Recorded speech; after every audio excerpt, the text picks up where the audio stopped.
This is the installation video for the TriRig Omega 1 brake. Begin by removing the front wheel. It's easier to install the brake without a wheel in place. If your bike uses the Shimano Direct Mount or TRP U-mount standard, begin by removing any pre-installed canty studs to expose the direct mount bosses. The Omega 1's universal direct mount adapter is compatible with either standard. If your bike has both direct mount and traditional single bolt attachment points, always use the single bolt attachment. Next, remove the Omega 1 front plate and install the brake with one of the included M6 through bolts.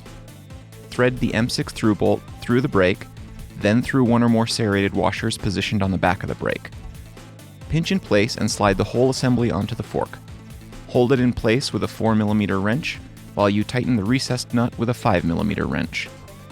Tighten to a torque of 10 to 12 Nm, or whatever is recommended by your fork manufacturer.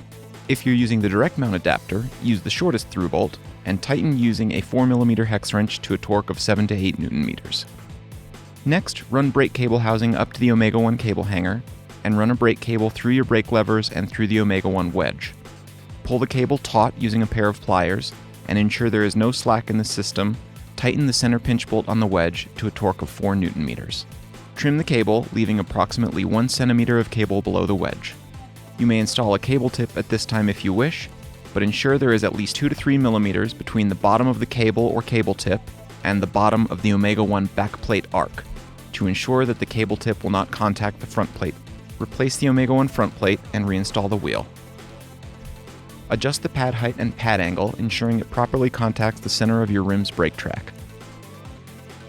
Using the M4 set screws on the side of the Omega 1 levers, adjust the pad stance width so the pads are 1 to 2 mm away from the rim on either side. That's it, you're ready to ride.